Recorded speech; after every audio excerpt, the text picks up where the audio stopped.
In learning kettlebells and opening up your exercise library, maybe the #1 skill after learning how to swing the bell and single arm swing the bell is how to clean it. The clean leads to almost everything. It's going to lead to good hand insertion if you want to learn how to press the bell properly. It's going to teach you basically how to deflect and accept the weight of the bell into the backswing. It's going to just open up this entire library of learning how to properly move the bell. It's going to teach you to start how to properly lock your elbow into your hip. And this is maybe the biggest confusion with kettlebells versus a barbell or a dumbbell, is that the kettlebell allows you to take out the middleman of the torso and bring that weight directly into the hip so that you can deliver it directly from here. Kettlebell sport and Olympic weightlifting are essentially like brother and sister sports. One's maximal power. You basically have 2 lifts of which you get 3 attempts at, right, to lift the heaviest weight that you can. Kettlebell sport is the opposite of that. You will either have 2 or 3 lifts depending upon the events that you do, but it's for time. It's how many reps can you be, and can you get in that 10 minutes at the same weight. So it's the endurance end of Olympic weightlifting. The clean is one of these key movements to learn. So first, we're just going to start off with how to grab the bell properly. So one, when you grab the bell, you want to make sure that because you're going to be doing this for a long amount of time, you want to hold this like a suitcase where it goes in the extensors of the hands and you wrap that thumb around the index and middle finger. We're not going to grip it like it's a weight. One, this is going to tear the shit out of your hands. You're going to be a mess. You're going to constantly have torn hands. So first off, we learn to hook it around and wrap the thumb around as many as we can, trying to keep that weight evenly distributed between pinky and index finger, and then locking it into place. So this is key on the swing, and this is going to be key on your transitions. 2, we need to learn how to rack the bell properly. So that elbow comes directly to the hip. So you can see, this is where people get confused, but I am deflecting back, my glutes are engaged, my low back is not even active because there is no weight on it. I'm letting that elbow sink right to the hip. And as I do that, all that weight sets right here. So once we kind of get this down, you can practice this by holding a minute each side, making sure that, as you can see, my wrist is completely straight. There's no bend back, so it's not like sitting here as I'm holding it, and it's not sitting here. So a lot of people I see hold the bells like this, and this keeps basically a lot of tension on that forearm. It's going to hurt.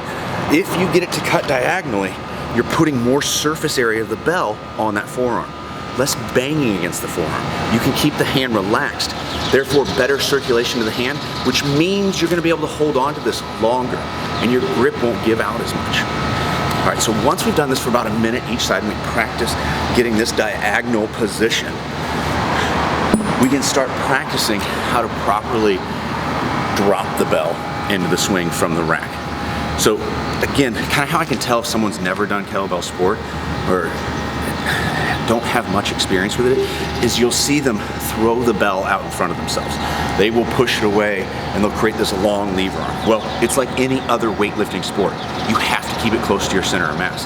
The difference is that this is unilateral a lot of times, especially like on the snatch, and therefore there might be a rotation to it, but the weight of the bell is still close to your center. The other difference is that it's not coming from the shoulder, it's coming from the hip.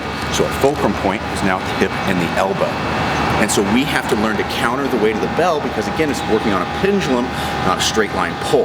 So once we get it up, and you get it into this position, we want to learn to find that 0 point. So from here, I'm going to deflect back and turn my hand up looking at it, as if I'm looking at like a what the hell text, right? So as I go back, you deflect and I'm looking at that palm. All the weight right now, I'm like having to actively keep this firing, but I'm dumping it down so that now in that supinated position of the hand, it's falling right into the swing. So you can see there's almost no separation from my upper arm and the body, and it just leads me right into that backswing. Now, just like you would with a clean and jerk where you're accepting the weight and you're keeping the torso tight, and you're bending the knees to help accept the weight and get underneath that, even if it's like a power clean, right? Here, what we want to make sure that we're doing is that we are accepting the weight with the legs. Our glutes are engaged, and that we are going to let that bell roll right onto the hip. So we start off, we hinge the hips back, spine long, head down. We're going to hike it back, roll it up, and you'll notice my knees kind of roll underneath to catch in a slight under squat when I re-lock out. I'm going to deflect back and turn the palm forward. Let the bell fall, roll, and up. So I'm not even really shrugging the bell up to get it up. I'm actually deflecting back. My elbow is coming to my hip, right? And I'm shooting it under. Palm turns up, and I roll through. Now, there's also another technique of which you can use. I use a very straight forward inline technique. I was taught this by Sergey Merkelin.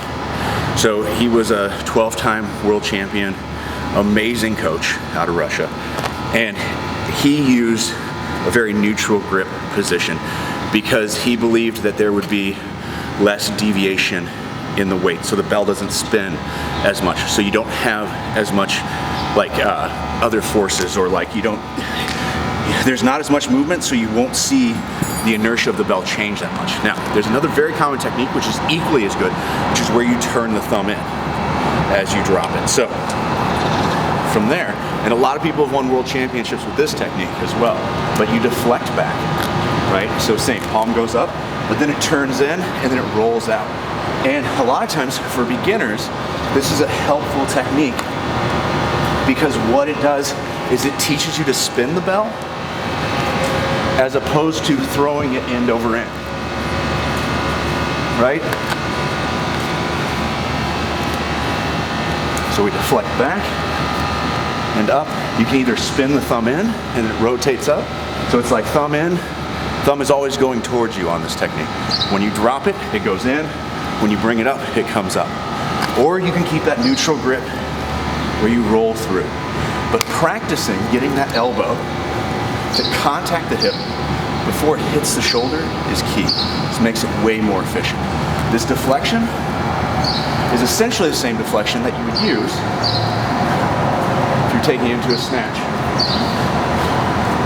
right? As we're countering the weight of the bell to be more efficient. This hip, getting it tight to the hip, is how you learn to bring it overhead. If you can learn to deflect in this plane of movement, it's not that hard to learn to deflect in the lateral plane of movement, or to start moving fluidly with the bell. This is why I would put the clean up there as one of the most important skills to learn. I hope this helps you. Put this into practice, try those drills. Let me know what you think in the comments.